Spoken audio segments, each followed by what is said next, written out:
જળ સંપત્તિ વિભાગે આજ રોજ ગાંધીનગર ખાતે 1083.83 લાખના ખર્ચે 15 નવી મશીનરીઓ ખરીદીને ફ્લેગ ઓફ કાર્યક્રમ યોજ્યો હતો, જેમાં રાજ્ય કક્ષાના મંત્રી ઈશ્વરસિંહ પટેલ ઉપસ્થિત રહ્યા હતા। આ મશીનરીઓમાં લોડર, હાઇડ્રોલિક એક્સકેવેટર, બુલડોઝર સહિત વિવિધ પ્રકારની યાંત્રિક સાધનોનો સમાવેશ થાય છે। જળ સંપત્તિ વિભાગે આજ રોજ ગાંધીનગર ખાતે 1083.83 લાખના ખર્ચે 15 નવી મશીનરીઓ ખરીદીને ફ્લેગ ઓફ કાર્યક્રમ યોજ્યો હતો, જેમાં રાજ્ય કક્ષાના મંત્રી ઈશ્વર પટેલ ઉપસ્થિત રહ્યા હતા।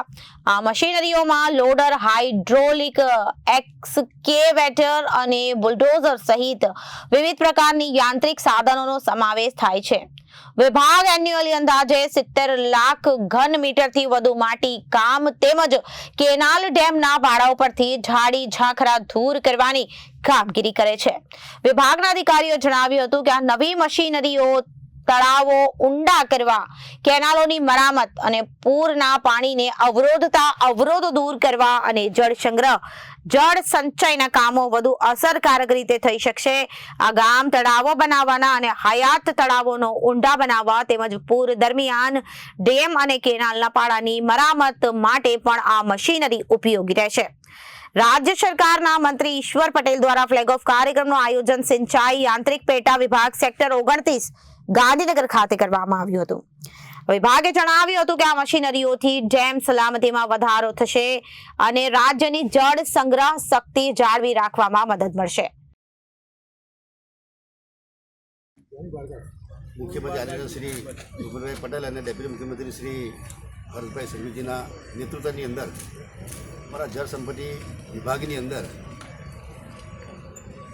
आज 15 जेटला जेसीबी कंपनी, हिताची कंपनीना अने डोजरनी खरीदी करीने 10 करोड़ 83 लाखना खर्चे खरीदी करी।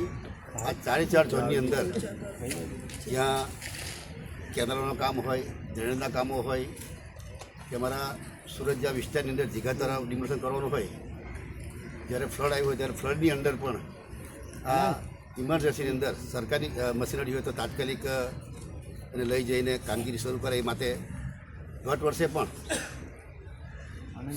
8 કરોડ 79 લાખના ખર્ચે 15 નંગ લીધા હતા। આ વખતે એમ કરીને ગુજરાત સરકારની પણ પોતે ખરીદી કરીને અને જ્યાં જ્યાં જરૂર પડે ત્યાં મશીનરી ઓછી પડતી હોય ત્યાં એજન્સી દ્વારા પણ આ કામગીરી કરવામાં આવી રહી છે।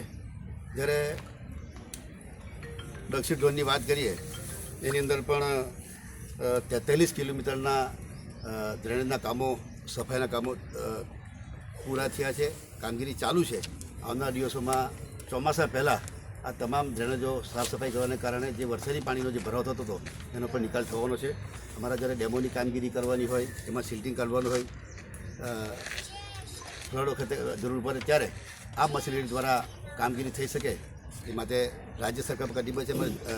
જળ સંપત્તિ વિભાગ દ્વારા આજે અહીંયાથી ફ્લેગ ઓફ કરીને આ દક્ષિણ, મધ્ય, સૌરાષ્ટ્ર, કચ્છ આ 4 ઝોનની અંદર આ મશીનરી ત્યાં પહોંચાડવામાં આવશે।